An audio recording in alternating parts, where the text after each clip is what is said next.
વારંવાર પિઝા ખાવાની ક્રેવિંગ થતી હોય અને હેલ્ધી ખાવું હોય, સાથે વેટ લોસ કરવું અથવા બાળકોના લંચ બોક્સમાં કંઈક હેલ્ધી આપવું હોય ને, તો આ બેસ્ટ હેલ્ધી પિઝા બોલ્સ તૈયાર થઈ જશે. એના માટે 1 કપ પૌવા લેશું, અડધો કપ ઓટ્સ લેશું, સરસ રીતે પાણીથી ધોઈ અને 10 મિનિટ માટે આપણે એને પલાળવાના છે, એટલે સોફ્ટ થઈ જશે. તો ઢાંકીને રહેવા દેશું. 10 જ મિનિટમાં પૌવા સોફ્ટ થઈ જાય ને પછી આ રીતે થોડા હાથથી મેશ કરી લેશું. પછી એમાં મનગમતા બધા વેજીટેબલ એડ કરી શકાય, તો ડુંગળી, ટામેટાં, કેપ્સિકમ, ગાજર, લીલા ધાણા, મરી પાવડર, ચીલી ફ્લેક્સ અને પિઝા સિઝનિંગ, ઓરેગાનો અને સ્વાદ પ્રમાણે મીઠું એડ કરી બધી વસ્તુને મિક્સ કરી દઈશું. તમે આ વેટ લોસમાં ખાશો ને 100% તમારો વેટ લોસ થશે અને હેલ્ધી પણ થશો.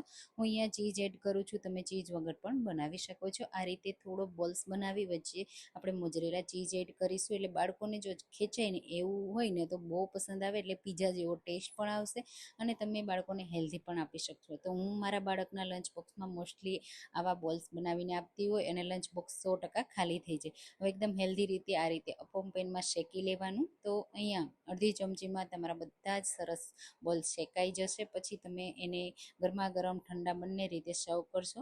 તો એકવાર આ રીતે ટ્રાય